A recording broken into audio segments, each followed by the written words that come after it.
Yeah, sometimes the message we give single people is if you're not married, just keep a lid on it. And all Mm-hmm. those thoughts or desires, like just keep it pushed down. And I think people feel like they are pushing down on that lid as hard as they can. And then, something goes outside. It's like, oh, now push it back down and just repress it.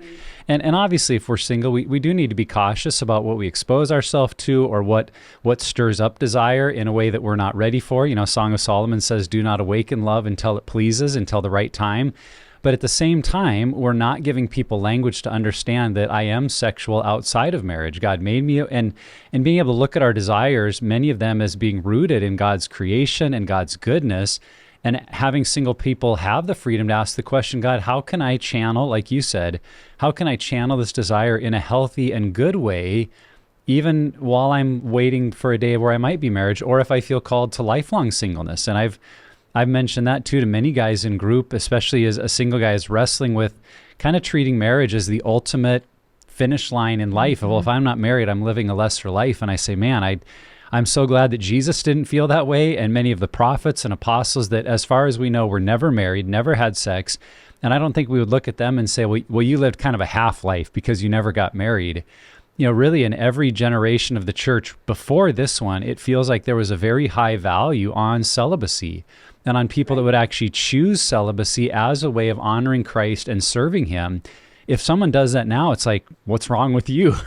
Why would you do that? Because we've so platformed marriage versus seeing that, man, we can be sexual and single and do it in a healthy way. And I think there's a lot of work to be done to kind of reimagine that in today's day and age. Yeah. And I want to use your fancy word bifurcation too.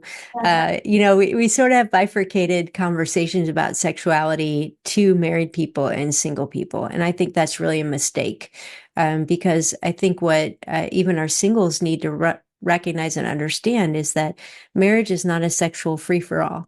That when you get married, you have new challenges of how do I channel my desires? How do I love my spouse? We're going to have mismatched desires. We're still going to have, desires that we need to submit to the Lord because they're wrong. And so I think when we get singles and marrieds together, we can both appreciate, wow, that there's struggles both ways. Like there's discipleship and self-control and surrender required for both the single Christian and married Christian. And so I think those conversations help flesh that out, and we can really learn from one another. Yeah. That's such a good point. I will say that I'll say, oh, I was a single after sex because I was divorced. And so I had to live in that like land where you figured out what that looked like.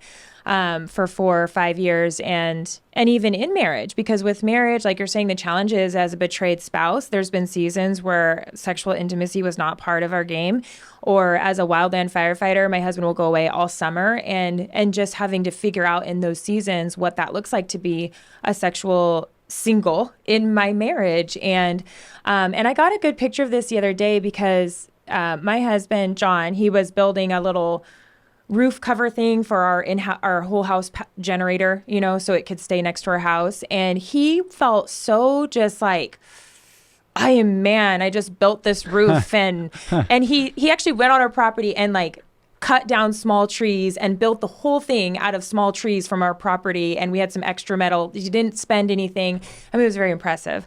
But I saw this just like genuine fulfillment and joy in him that night, where it was like, hey kids, let's do our Bible. Do you want to play a game?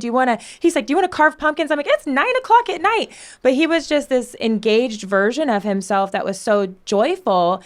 And other seasons, I can see him really struggling to like need something, need a video game, need a movie, just this discontentment. And I was like watching this. I didn't articulate it to him, but I said, he found something that made him feel like he was really tapping into this creativity that God has given him, this individuality. It doesn't involve me. It's his own thing.